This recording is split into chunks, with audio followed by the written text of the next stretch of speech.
రక్షించును, ఐశ్వర్యమంతయు కలిగించును. విశ్వాసంతో సాధ్యమే, సమస్తం సాధ్యమే.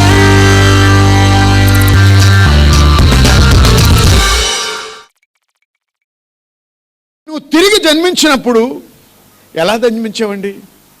దేవుని వాక్యమనే బీజము ద్వారా జన్మించబడ్డావు. హల్లెలూయా.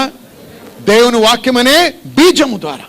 ఆ బీజములో డిఎన్ఏ ఉంటుంది కదా, ప్రతి సీడ్కి డిఎన్ఏ ఉంటుంది. ఆ డిఎన్ఏలో ఏం రాసింది తెలుసా? నువ్వు ఓడిపోవని. హల్లెలూయా, హల్లెలూయా. ఆ డిఎన్ఏ నీలో ఏం డిఎన్ఏ ఉందండి? నేను ఓడిపోలేను, ఇంకా నేను జయించేవాడిని. రాజ కుటుంబంలో పుట్టినప్పుడు ఆ మనిషి చెప్పుకోకుండా వాడిని చూడగానే చెప్పొచ్చు, వీడు రాయల్ ఫ్యామిలీ నుంచి వచ్చాడు అని. అవునా? ఎందుకు? ఆ డిఎన్ఏలోనే ఉంటుంది అది. అలాగే నీవు యేసు ప్రభువులో జన్మించినప్పుడు నువ్వు వేరే అని చెప్పగలడు సాతాను. మరి మనుషులు కూడా చెప్పగలగాలి. ఆమేన్. నీ డిఎన్ఏలోనే ఉంది. నేను మూల కూర్చొని ప్రార్థన చేస్తూ, దేవా ఇంకెప్పుడు నాయన, ఇంకెప్పుడు ప్రభా నా ప్రార్థన ఎందుకు ఆలకించావు ప్రభా, నాకు ఇంకెప్పుడైనా అప్పులోంచి నేను బయటకు రాగలనా ప్రభా, ఈ రోగంతో ఇంకెంతకాలం బ్రతకాలి ప్రభా, నేను ఎంత ప్రార్థన చేసినా నువ్వు నాకు జవాబు ఇవ్వటం లేదు ప్రభా అని ఇటువంటి ప్రార్థనకు జవాబు ఉండవు. దేవుడు ఆపటం లేని నీ దీవెన్ని, నీ ఆశీర్వాదాన్ని, నీ స్వస్థతను ఒక యోధుడు ఆపుతున్నాడు. చూడండి, ఆ గుడ్డితనంలో బ్రతుకుతున్నారు చాలా మంది క్రైస్తవులు. అందుకే దేవుణ్ణి ప్రశ్నిస్తున్నారు. అయితే మనం గమనించాల్సింది ఏంటంటే, దేవుడు మనము యుద్ధాలని జయించేవానిగా, యోధుల్ని సంహరించేవానిగా మనల్ని తీర్చిదిద్దుతున్నాడు. హల్లెలూయా.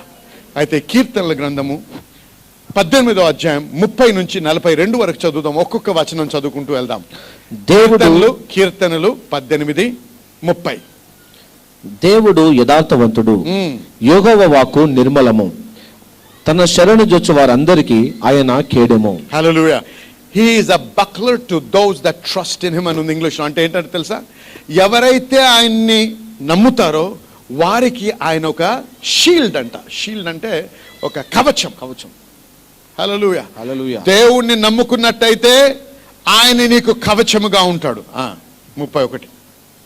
యెహోవా తప్ప దేవుడేడి, మన దేవుడు తప్ప ఆశ్రయ దుర్గమేది. 32.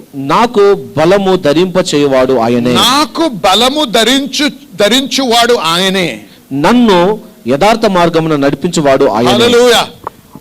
ఆయన నాకు ఏం ధరిస్తాడండి? బలమును ధరిస్తాడు, నా మార్గములను నడిపించువాడు, సరళమైన మార్గంలో నడిపించువాడు. హల్లెలూయా, ఆమేన్. హల్లెలూయా. చూడండి, ప్రతిరోజు కూడా నువ్వు గమనించాల్సింది ఏంటంటే, నువ్వు ఇంట్లోంచి బయలుదేరక ముందు నా మార్గము యెహోవా సరళం చేశాడు అని పలికి బయలుదేరాలి.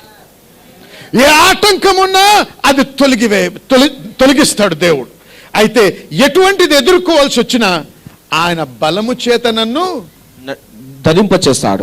ఆయన బలముతో ఆయన నన్ను ధరింపజేస్తాడు. అంటే నా వస్త్రాలు వేసుకున్నట్టు ఆయన బలాన్ని తొడుక్కొని వెళ్తాను అనమాట. హల్లెలూయా. కాబట్టి ఏ ఆటంకం వచ్చినా, ఏ అడ్డుగా నిలబడ్డా, ఏ యోధుడు వచ్చినా, ఏ పర్వతం వచ్చినా, ఏ తుఫాన్ వచ్చినా అది పక్కకి తొలగించబడుతుంది. ఎందుకంటే దేవుడు నా మార్గాన్ని సరళము చేస్తున్నాడు. హల్లెలూయా, హల్లెలూయా, హల్లెలూయా. యేసయ్య తన శిష్యులతో బయలుదేరి ఓడలో వెళ్తున్నప్పుడు ఏమొచ్చిందండి? తుఫాన్ వచ్చింది. దేని గురించి వచ్చిందండి? వారిని ఆపేయడానికి, వారిని చంపడానికి వచ్చింది. అయితే యేసయ్య నిలబడి ఏం చేశాడు?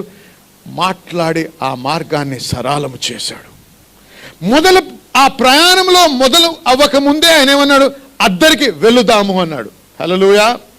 ఎప్పుడైతే ఆయన పలికాడో ఆ మార్గము సరళము చేయబడ్డది. మార్గము సరళము చేయబడినంత మాత్రాన సాతాను అడ్డగించడని మీరు అపోహలో బ్రతకండి. ఖచ్చితంగా సాతాను ప్రయత్నం చేస్తాడు మిమ్మల్ని అడ్డగించాలని, మిమ్మల్ని ఓడించాలని, మిమ్మల్ని చంపాలని, మిమ్మల్ని ధ్వంసము చేయాలని ఉద్దేశిస్తాడు. కానీ నువ్వు ఎప్పుడైతే దేవుని వాక్యం పలికావో, ఆయన యొక్క స్ట్రెంగ్త్, బలమును నువ్వు ధరించుకున్నావో, ఆయన బలము ద్వారా నువ్వు మాట్లాడినప్పుడు ఏమవుతుందండి? మార్గము సరళము చేయబడును. హల్లెలూయా, హల్లెలూయా, హల్లెలూయా, హల్లెలూయా. ఓడిపోతాను, పడిపోతానేమో, అనారోగ్యం వస్తదేమో, లేకపోతే ఏదో ఆటంకం అవుద్దేమో, లేకపోతే యాక్సిడెంట్ అవుతుందేమో అనే అనుమానంతో మీరు బయలుదేరకూడదు. ఏదొచ్చినా అది సరళము చేయబడును. ఎందుకంటే నేను యెహోవా యొక్క బలమును ధరించుకొని వెళ్తున్నాను. ఆయనని ఎదిరించే శక్తి లేనే లేదు. గట్టిగా హల్లో చెప్పండి. సరే, ఇంకా ముందుకెళ్దాం. ఆయన నా కాళ్ళు జింక కాళ్ళ వలె చేయుచున్నాడు. జింక కాళ్ళ వలె చేస్తూ ఎత్తైన స్థలముల మీద నన్ను నిలుపుచున్నాడు. హల్లెలూయా. హల్లెలూయా. ఎక్కడ నిలుపుతున్నాడండి? లోయల్లో కాదు, విచారములో మునిగిపోయి లోయల్లో బ్రతకడానికి దేవుడు నేను సృష్టించలేదు. ఎత్తైన స్థలములలో, హల్లెలూయా, ఉన్నతమైన స్థలంలో ఉంచాలని దేవుడు ఉద్దేశిస్తున్నాడు. నీ కంపెనీలో నువ్వే ఉత్తమైన స్థలంలో ఉండాలి. నువ్వు ఎక్కడ పనిచేస్తున్నావో అక్కడ నీ పేరే పైన ఉండాలి. నువ్వు ఏ బిజినెస్లో, ఏ వ్యాపారంలో ఉంటే నీదే పైన ఉండాలి. నిన్ను నీ దేవుడు ఈ విధంగా ఆశీర్వదించనై ఉన్నాడు. హల్లెలూయా. ఇటువంటి మనస్తత్వముతో, ఇటువంటి చిత్రము నీ హృదయంలో ఉంచుకొని మాట్లాడుతూ దేవుని యొక్క వాక్యమును ఉచ్చరిస్తూ ఏది ఆటంకంగా వచ్చినా దాన్ని ఛేదిస్తూ ముందుకెళ్ళాలి మనం. హల్లెలూయా. ఎందుకు? దేవుడు నన్ను సృష్టించాడు. నేను బ్రతికినంత కాలము జయమే అనుభవిస్తాను.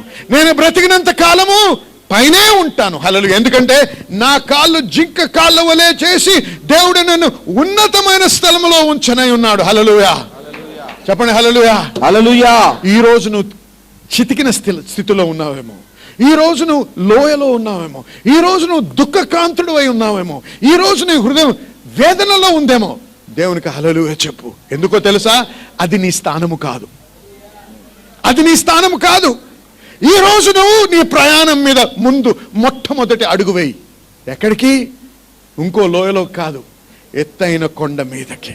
హల్లెలూయా. ఇంతకాలము నిన్ను ఎవరు ఎరగరు. ఎందుకు? లోయలో ఉంటే నువ్వు కనపడవు. కానీ ఎప్పుడైతే దేవుడు నిన్ను హెచ్చిస్తాడో లోకమంతా నిన్ను పైకి కళ్ళెత్తి చూసి అంటారు. ఎందుకు? నేను గొప్పవాడినా కాదు, యెహోవా నన్ను గొప్పవాడిగా చేశాడు. దేవుడు నిన్ను గొప్పవాడిగా చేయడానికి ఉద్దేశించాడు. అదే చెప్తున్నాను. మీరు యోధుల్ని సంహరిస్తూ దేవుని గణపరచడానికే నువ్వు సృష్టించబడ్డావు. ఆయన నామము గణపరచడానికే నువ్వు సృష్టించబడ్డావు. ఆయన నామం అవమానపరచబడ్డానికి కాదు, ఆయన నామం గణపరచబడ్డానికి. హల్లెలూయా. అందుకే నువ్వు సిగ్గుపడకూడదు. కొద్దిమంది సిగ్గుపడతారు నేను దేవుణ్ణి నమ్ముకున్నానని చెప్పుకోవడానికి. అందుకే చర్చకు వస్తే జాన్ అంటారు, ఆఫీస్కి వెళ్తే అప్పారావు అంటారు. నీ పేరేంటి? అందుకే వాడు ఎప్పుడు అప్పుల పాలే ఉంటాడు అప్పారావు. ఎందుకు? దేవుని దీవెనతారో ఆయన పైకి ఎత్తపడ్డు, ఆ లోయలోనే ఉంటాడు, ఇంకా లోతుగా వెళ్తాడు. హల్లెలూయా. గమనిస్తున్నాను. నేను నేర్పించేది వేళ నేను నేర్పిస్తున్నాను, నేను మిమ్మల్ని గ్రహింపచేస్తున్నాను. ఎందుకు? ఈ వాక్యం మీరు గ్రహించినట్టయితే, ఆ వాక్య ప్రకారం మీరు జీవించినట్టయితే నిన్ను ఎదుర్కొంటాయి సమస్యలు, నిన్ను ఎదుర్కొంటాయి ఆజానుబాహులు, నిన్ను ఎదురిస్తారు యోధులు, నిన్ను ఎదురిస్తుంది సాతాను, నిన్ను ఎదురిస్తుంది తుఫాను. కానీ ఏది నిలవలేదు. ఎందుకు? నీలో ఉన్నవాడు ఈ లోకంలో ఉన్నవాడి కంటే గొప్పవాడు. హల్లెలూయా. హల్లెలూయా. గట్టిగా చెప్పండి హల్లెలూయా. హల్లెలూయా. మళ్ళీ గట్టిగా చెప్పండి హల్లెలూయా. హల్లెలూయా. దేవునికి స్తోత్రం. చదువుకుందాం. నా చేతులకు యుద్ధము చేయ నేర్పువాడు ఆయనే. ఆగండి. ఏం నేర్పిస్తాడండి దేవుడు? గట్టిగా చెప్పాలి. మళ్ళీ యుద్ధము నేర్పిస్తాడంట దేవుడు. ఎందుకు? యుద్ధం ఉండకపోతే యుద్ధం ఎందుకు నేర్పిస్తాడు దేవుడు? అంటే యుద్ధం ఉందన్నమాట. మనకి అర్థమవుతుంది మీకు? యుద్ధము నేర్పించనై ఉన్నాడు. చదువు నాయనా. నా బాహువులు ఇత్తడి విల్లును ఎక్కుపెట్టును. అంటే ఇక్కడ ఇంగ్లీష్లో ఏముందంటే, సో దట్ అ బో of steel can be broken by my arms. అంటే ఎప్పుడైనా ఎవరైనా మీలో స్టీల్ రాడ్ తెలుసు కదండి? స్టీల్ రాడ్ తెలుసా? స్టీల్ రాడ్ని ఎరగొట్టడానికి ప్రయత్నించండి, ఇరుగుతుందా? కానీ దేవుడు ఏమంటున్నాడు? నీకు యుద్ధము నేర్పిస్తాడంట. ఏ రకంగా తెలుసా? ఆ స్టీల్ రాడ్ని నువ్వు ఎరగొట్టడానికి.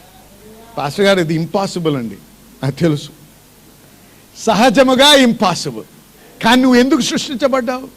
ఏదైతే అసాధ్యమైన అంటారో దాన్ని సాధించడానికి.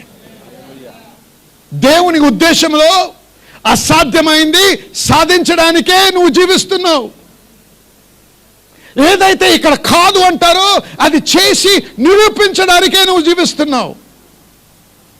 జరగదండి ఇక్కడ, ఇలాంటి చేయలేరు, ఎవరూ చేయలేరు. అవునా? నేను చేస్తాను. కాదండి, ఎప్పుడు కూడా అసలు మార్గమే లేదండి. కళ్ళు కనపడటం లేదా? విప్పి చూడండి ఒకసారి. ముందు చూస్తే ఎర్ర సముద్రం, వెనక చూస్తే ఐగుప్తు సైన్యం. ముందుకెళ్ళమంటున్నారు. ఎక్కడికి వెళ్ళాలండి? ఆ నీటిలోకే. ఎక్కడికి? నీటిలో మరణించడానికా? కాదు. నువ్వు అడుగు పెట్టు, అది ఎండిపోద్ది. నీ జీవితంలో నువ్వు ఎన్నడూ ఎరగకుండా ఉండొచ్చు, అది సంభవించకపో ఉండొచ్చు, కానీ నీ కొరకు అది సంభవించనై ఉన్నది, నీ కొరకు అది జరగనై ఉన్నది. ఎందుకో తెలుసా? నువ్వు ప్రత్యేకముగా ఆయన హస్తములో నిన్ను చెక్కుకున్నాడట. అందుకు హల్లెలూయా.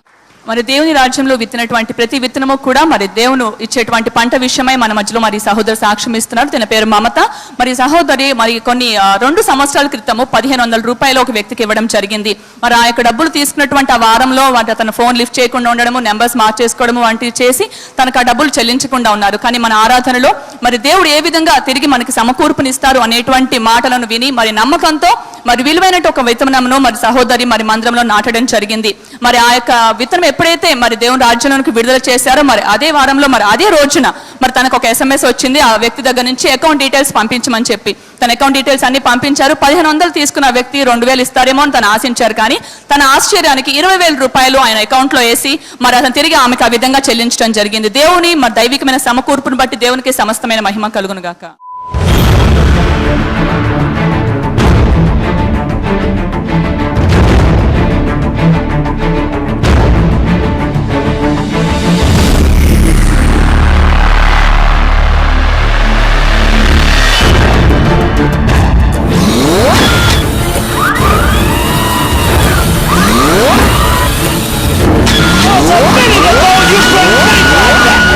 We're not gonna let the devil hold our money, hold our property, hold our job, hold our businesses, hold our children, hold our whatever he's trying to hold. He is not holding it past tonight. Tonight is the shift.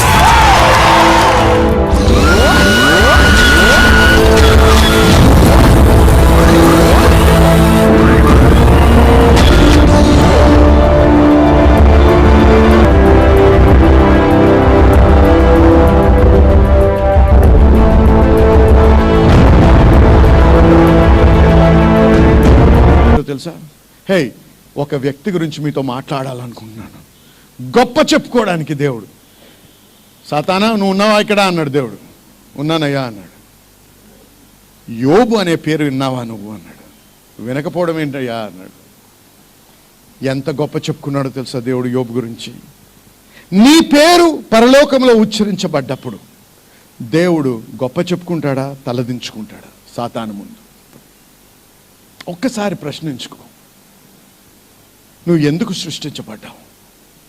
నీ జీవితము దేని కొరకు గడుపుతున్నావు? నువ్వు ఓడిపోకూడదు, నువ్వు జయించాలి. అప్పుల పాలై బ్రతకకూడదు. అప్పు ఇచ్చేవాడిగా ఉండాలి, తీసుకునేవాడిగా కాదు. ఆమేన్. హల్లెలూయా, హల్లెలూయా. దేవుడు నీకు నేర్పిస్తున్నాడు యుద్ధము. దేనికో తెలుసా? అప్పుల పాలై బ్రతకడానికి కాదు, అప్పు పుచ్చుకునేవాడికి కాదు, కానీ అప్పు ఇచ్చేవానిగా ఉండాలి. చాలామంది సాక్ష్యాలు నిలబడి చెప్తున్నారు, పాస్టర్ గారు దేవునికి స్తోత్రం, హల్లెలూయా, నాకు బ్యాంక్ లోన్ ఇచ్చింది. అది ఏం సాక్ష్యం అండి? లోన్ పొందుకోవడం ఒక సాక్ష్యమా?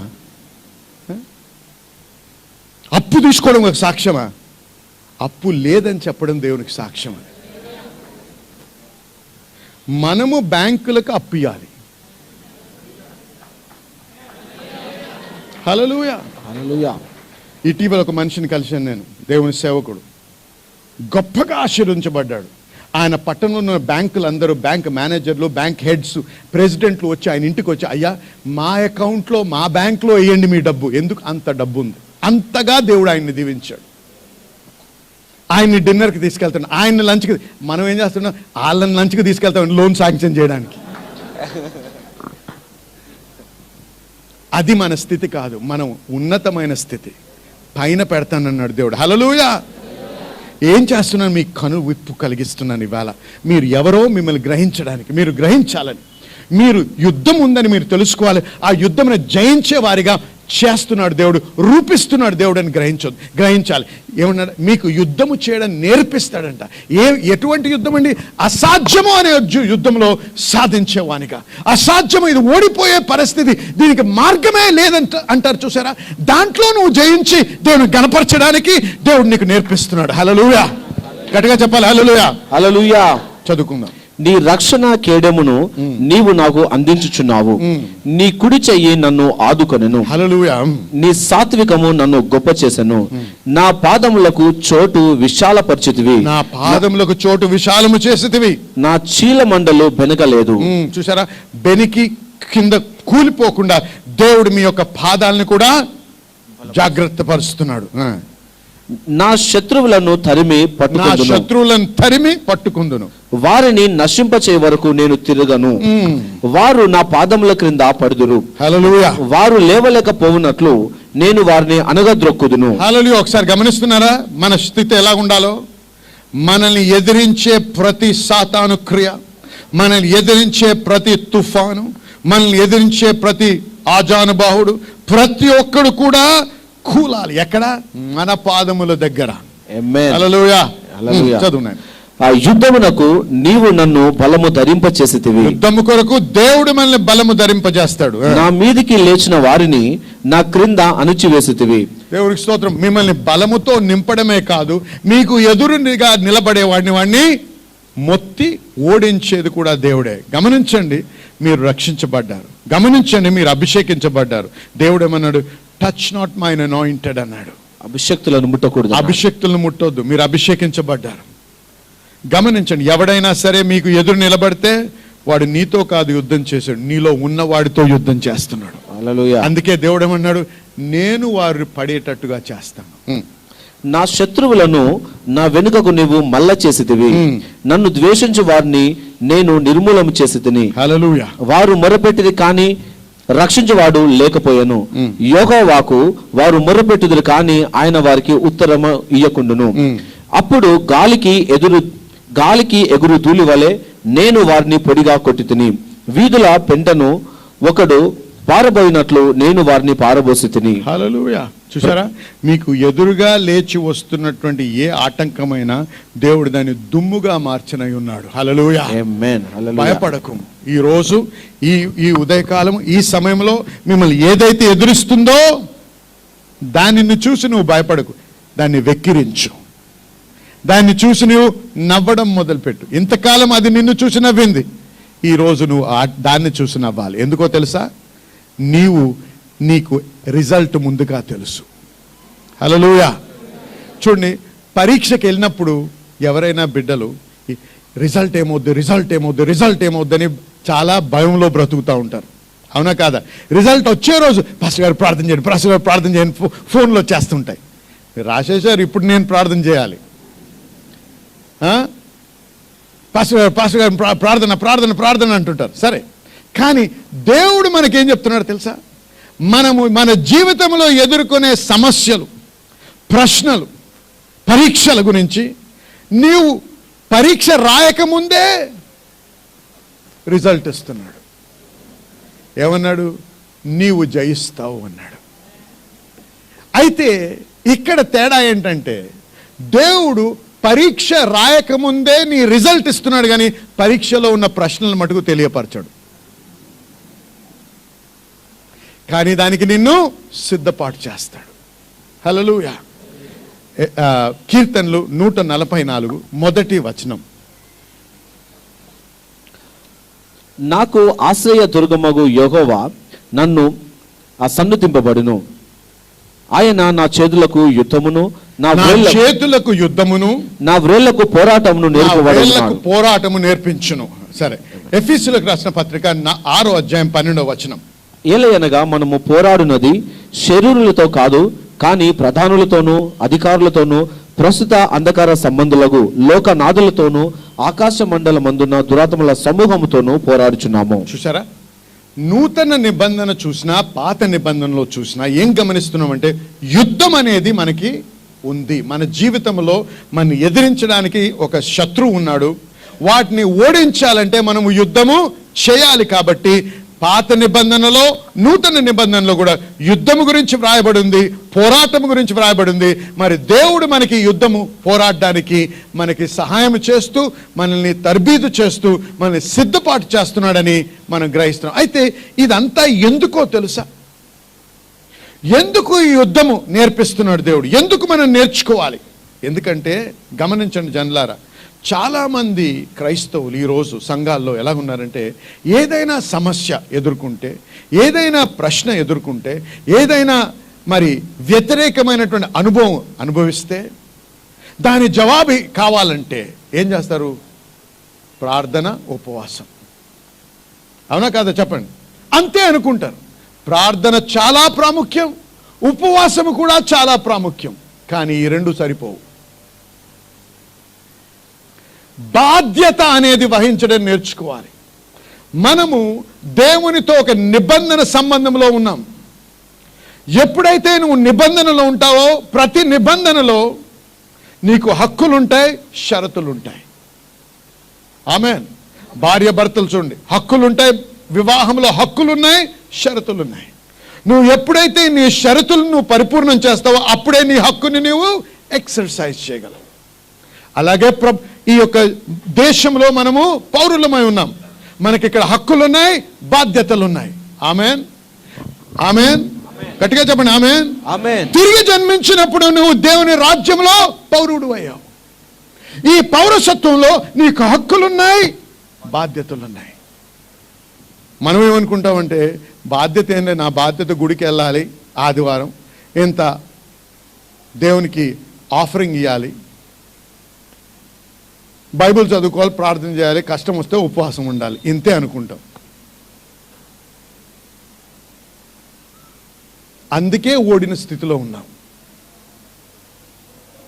అక్కడ ఒకడు నిన్ను హతము చేయాలని దినము రాత్రి నిద్రపోకుండా ప్రయత్నం చేస్తూ, ప్రణాళిక వేస్తూ, నిన్ను నాశనం చేయాలని ఒకడు ప్రయత్నం చేస్తూ ఉంటే నువ్వు మామూలుగా గుడికి వెళ్ళి ఏదో వాక్యం విని, అది కూడా 11 గంటలంటే 12:15కి రావడం, సగం విని సగం వినకపోవడం, మిడిమిడి జ్ఞానంతో జీవిస్తూ. హలో చెప్పండి. తెలుసు నాకు గుచ్చుకుంటుందని గుచ్చాలనే మాట్లాడుతున్నాను. ఎందుకు? అజ్ఞానం వల్లనే నశిస్తున్నారన్నాడు దేవుడు. ఏమన్నాడు తెలుసా దేవుని వాక్యంలో? హోషేయ ప్రవక్త, నా జనులు ఎవరండి చెప్పండి అందరూ? నా జనులు, దేవుని జనులు జ్ఞానము లేని వారై నశించుచున్నారు. సాతాను వలన నశిస్తున్నారు అనలేదు, ప్రార్థన చేయనందుకు నశిస్తున్నారు అనలేదు, ఉపవాసం లేనందుకు నశిస్తున్నారు అనలేదు. జ్ఞానము లేని వారై. యెషయా 5:13 ఏమన్నాడు? జ్ఞానము లేనినందుకే వారు బంధకత్వంలోకి వెళ్ళారన్నాడు. మన బాధ్యతలేంటో మనకు తెలియదు, మన హక్కులేంటో మనకు తెలియదు, మనం ఎలా ప్రవర్తించాలో, దేవుని రాజ్యంలో ఎందుకు జీవిస్తున్నామో, ఎలా జీవిస్తున్నామో నేర్చుకోలేని ఆశే లేదు. ఏమనుకున్నా? ఉట్టి ప్రార్థన చేయాలి, లేకపోతే పాస్టర్ గారు మీరు ప్రార్థన చేయండి, నాకు టైం లేదండి మీరు ప్రార్థన చేయండి. అందుకే మనం జీవితం అనుభవించలేకపోతాం. దేవుని చిత్తమును మనం జయించాలని, కానీ ఆయన వాక్యానుసారంగా తెలుసుకొని ఆ జ్ఞానంలోకి రాకపోతే మన ఉట్టి ప్రార్థనలు, భావోద్రేకముతో కూడిన ప్రార్థనలతో నువ్వు జయించలేవు. కొద్దిమంది దేవుణ్ణి ఎలాగైనా సరే జవాబు నా పట్ల జరిగించాలనే ఉద్దేశంతో భావోద్రేకాలతో దేవుణ్ణి ఆడుకుంటుంటారు దేవునితో. అందుకే అప్పుడు దాకా సంతోషంగా మాట్లాడతారు, మోకాళ్ళ మీద పోగానే ఏడుస్తుంటారు. హల్లెలూయా. ఎందుకు? కన్నీరు కారిస్తే తప్ప దేవుడు వినడు. ఎక్కడ బుద్ధిహీనత అండి ఇది! దేవుడు విశ్వాసం మీద కదులుతాడు, కన్నీరు మీద కాదు. దేవుడు భావోద్రేకాలతో కదిలేవాడు కాదు, విశ్వాసము ద్వారా కదిలేవాడు. అంటే ఏడవడం తప్ప కానే కాదు. నీ భావోద్రేకాలు నీ తండ్రి దగ్గర కాకపోతే ఇంకెక్కడ చెప్పుకుంటావు? కానీ దానివల్ల నీకు జరుగుతుందంటే అది తప్పు. హల్లెలూయా చెప్పు. హల్లెలూయా. జ్ఞానము లేని వారై నశిస్తున్నారు. అందుకే యేసేమన్నాడు యోహాను సువార్త 8:32 మీరు సత్యమును ఎరుగుదురు, ఆ సత్యము మిమ్మల్ని విడిపించును. హల్లెలూయా. స్వతంత్రము కలిగించును. చూసారా? అంటే ఆ సత్యము ఎరిగినప్పుడు, నా బాధ్యత ఏంటో నేను తెలుసుకొని దాని ప్రకారంగా నేను జీవించినప్పుడు ఆ సత్యమే నన్ను విడిపిస్తుంది నా బంధకము నుంచి. హల్లెలూయా. యుద్ధం ఎందుకు నేర్పిస్తున్నాడు? ఆ సాతానుడు, ఆ యొక్క యోధుడు, ఆ యొక్క శక్తి, ఆ యొక్క తుఫాన్ని నేను అధిగమించాలి, నేను జయించడానికి దేవుడు ఉద్దేశిస్తున్నాడు. కానీ మనం ఏం చేస్తున్నాం? మనం మూలలో కూర్చొని దేవుడు ఏడుస్తూ, ప్రభా నువ్వేమైనా చేయి ప్రభా, నువ్వు ఎలాగైనా వాడిని ఓడించు ప్రభా, దేవా నువ్వు చేయి. దేవుడు నువ్వు చేయంటే నువ్వు చేయి, నువ్వు చేయంటే నువ్వు చేయి, నువ్వు చేయంటే నువ్వు చేయి. అందుకే ఎక్కడ ఆయన కదలటంలే, నువ్వు కదలటంలే, ఎక్కడున్నావో అక్కడే ఉన్నావు. హల్లెలూయా. బాధ్యత వహించడం నేర్చుకోవాలి. గమనించండి, నీకొక స్వాస్థ్యం ఇచ్చాడు దేవుడు. దేవుని వాక్యంలో స్వాస్థ్యం ఉంది. దేవుని వాగ్దానాలన్నీ నీ స్వాస్థ్యం. కానీ మర్చిపో, దేవుడు వాగ్దానం ఇచ్చిన స్వాస్థ్యము నీవు గ్రహించి అనుభవించాలంటే యుద్ధము ద్వారానే నువ్వు దాన్ని సంపాదించగలవు. యుద్ధము పోరాడుట ద్వారానే నీవు దాన్ని పొందగలవు. అందుకే దేవుడు నీకు యుద్ధము నేర్పిస్తున్నాడు. దేవుని వాక్యంలో ఏముందండి? ఆయన పొందిన గాయముల చేత నేను స్వస్థత నొంది తిని. కానీ చూడండి, 80% దేవుని సంఘంలో రోగస్తులే ఉంటారు. విమర్శిస్తున్నానా? కాదు. హేళన చేస్తున్నాను? కాదు. ఏమంటున్నాను? ఎక్కడో మనము భ్రమలో పడ్డాం, ఎక్కడో మనము అజ్ఞానంలో ఉన్నాం, ఎక్కడో మనము చీకట్లో ఉన్నాం. మీరు అప్పు ఇచ్చువారిగా ఉంటారు కానీ పుచ్చుకునే వారిగా ఉండరన్నాడు దేవుని వాక్యం. మీలో అనేక మంది మాకు ఉత్తరాలు రాస్తున్నారు, మరి ఫోన్ కాల్స్ కూడా చేసి చెప్తున్న విషయం ఏంటంటే మీరు ఎంతో ఆశీర్వదించబడుతున్నారని. ఇది మాకు ఎంతో సంతోషాన్ని కలిగిస్తుంది, మాకు ఎంతో ప్రోత్సాహాన్ని కలిగిస్తుంది. దయచేసి అలాగే మీరు రాస్తూ తెలియపరుస్తూ ఉండండి.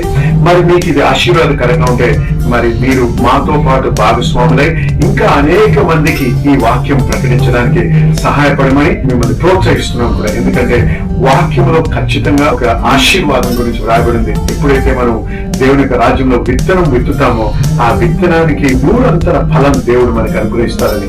ఎప్పుడైతే మన రాజ్య విస్తరణ కొరకు మనం పనిచేస్తామో, దేవుని యొక్క రాజ్యం విస్తరించాలని చెప్పి మనం విత్తనం నాటుతామో, ఆ విత్తనాన్ని బట్టి దేవుడు మనల్ని ఎంతగానో అన్ని విషయాల్లో, మన కుటుంబ జీవితంలో, మన ఆర్థిక విషయాల్లో, అన్ని విషయాల్లో కూడా దేవుడు మనల్ని దీవిస్తాడు. కాబట్టి ఈ యొక్క ప్రసారము మిమ్మల్ని ఆశీర్వదించుతున్నట్టయితే, ఈ వాక్యం వల్ల మీరు బలపడుతున్నట్టయితే, మీ వలె అనేకులు ఆశీర్వదించబడాలని మీకు ఆశ ఉండి మరి దేవుని యొక్క రాజ్యం బాగా కట్టాలని మిమ్మల్ని మనవి చేస్తుంది ఏంటంటే, మాతో పాటు మీరు భాగస్వాములు ఉండి మనము కలిసి దేవుని రాజ్యం బహుబలముగా కడుతూ విస్తరించడానికి మనము ప్రయాసపడదాం. దేవుడు మిమ్మల్ని దీవించుగాక.